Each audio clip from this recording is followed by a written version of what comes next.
नमस्कार मंडळी, शोभना किचनमध्ये परत एकदा तुमचं स्वागत आहे। कसे आहेत सगळे? मजेत ना? आज मी तुमच्यासाठी छान एक रेसिपी घेऊन आली आहे, वालाची आमटी आणि शेवगा फ्राय। आता मी इकडे वाल घेतले आहेत। हे गरम पाण्यामध्ये मी भिजत ठेवले होते 5 मिनिटं। कोमट पाणी घेतलंय मी आणि अशा प्रकारे मी त्याला सोलून घेतले। स्वच्छ एका पाण्याने त्याला धुवून घेतलेत मी। आता नेक्स्ट स्टेप आपल्याला वाटण काढायचं आहे। वाटणासाठी मी इथे सुका खोबरा वापरला आहे थोडा, आणि 7 ते 8 लसणाच्या पाकळ्या घेतल्यात आणि अर्धा इंच आलं घेतलंय आणि एक मोठा कांदा इथं वापरलाय मी, तो उभा चिरून घेतला आहे।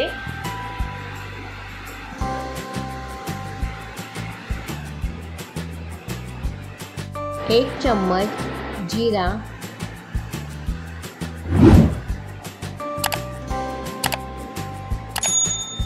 आणि 2 हिरव्या मिरच्या घेतल्या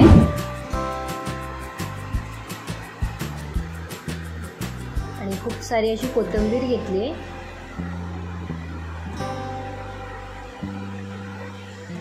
आपला वाटण तयार आहे, तुम्ही बघू शकता।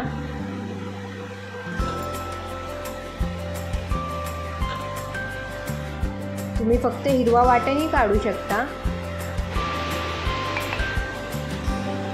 इथे मी कढई तापवायला ठेवलेली, त्यामध्ये 2 मोठे चम्मच तेल टाकलंय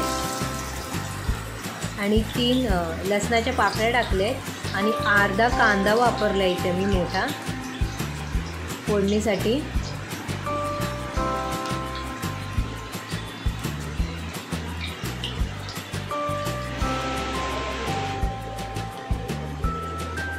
आणि हिंग टाकते थोडासा, चिमूटभर असा मी हिंग घेतला होता, आणि 4-5 कढीपत्त्याच्या पानं टाकते कढीपत्त्याची,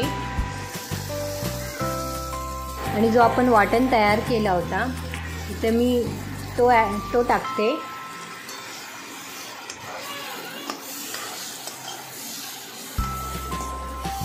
आणि याला परतून घेते, आणि ते वाटण मी भाजून घेतला नाही आहे, म्हणून याला आपल्याला 5 ते 6 मिनटं तरी छानपैकी परतून घ्यायचं आहे। वाटण माझा इथं भाजून झालं आहे, त्यामध्ये मी आता वाल आणि बटाटा 2 बटाटे घेतले छोटे, ते कापून तर ते टाकते आणि आता परतून घेते। आपल्याला वाटणामध्येच वाल आणि बटाट्याचे छानपैकी परतून घ्यायचे।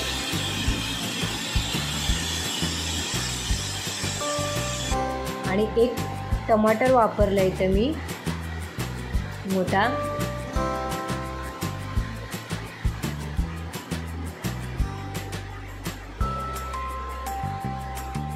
सगळं मी परतून घेते। 1-2 मिनटं आपल्याला फक्त परतून घ्यायचं आहे। आणि मसाले वापरते इथे अर्धा चम्मच हळद आहे, आणि 1 मोठा चम्मच धने पावडर, आणि 2 चम्मच घरगुती मसाला, आणि 1.5 चम्मच गरम मसाला। आता मसाले मी याच्यामध्ये टाकले आहेत। आता परतून घेऊया आपण 2 ते 3 मिनटं याला आता परतूया। सगळं मसाला आणि वाटण आणि भाजी सगळे एकजीव झाली पाहिजे। तर त्यामध्ये मी 2 मोठे ग्लास पाणी ॲड केलं आहे, आणि चवीनुसार मीठ, आणि कोकम ॲड करते मी याच्यामध्ये, त्याच्याने खूप छान चव येते। तुम्ही नक्की ट्राय करून बघा, कोकमाने खूप आमटीला छान अशी चव येते। 5 ते 6 मिनटं फक्त मी इथे शिजवून घेणार आणि मग गॅस बंद करणार। आणि आपल्या तिसरी स्टेप आहे, आपल्याला शेवगाची शेंगा आता फ्राय करायची आहे। छानपैकी मी इथं धुवून घेतलेत त्याला, आणि इथे मी घरगुती मसाला 2 चम्मच, हळद अर्धा चम्मच, धने पावडर 1 चम्मच, आणि गरम मसाला 1.5 चम्मच. आता मी हे छानपैकी त्याला असं लावून घेते शेवग्याच्या शेंगाला. आणि थोडा आपल्याला अर्धा चम्मच याच्यामध्ये ऑइल ॲड करायचं आहे.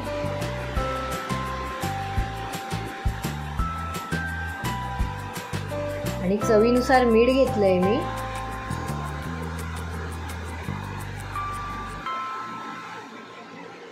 अशी झटपट तयार होणारी रेसिपी आहे. तुम्हाला असं कधी वाटलं की आज आपल्याला भाजीचा कंटाळा आला आहे, तर शेवग्याचे शेंगा असंच मसाला लावून तुम्ही फ्राय करू शकता. खूप छान चव येते. आपण मच्छी कशी फ्राय करतो तशीच आपल्याला ही फ्राय करायची आहे.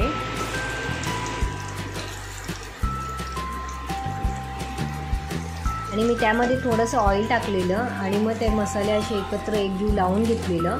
आणि मग मी याच्याला आता फ्राय करते. बाकी काहीच लावायचं नाही आहे. तुम्हाला जर तिथे चण्याचं पीठ किंवा कॉर्नफ्लॉवर पीठ लावायचं आहे तुम्ही लावू शकता.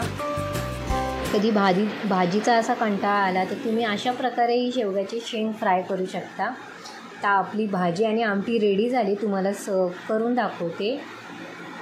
आणि प्लीज मला सबस्क्राईब करा, लाईक करा, शेअर करा. तुम्हाला माझी रेसिपी आवडत असतील तर प्लीज मला कमेंट बॉक्समध्येही सांगायला विसरू नका.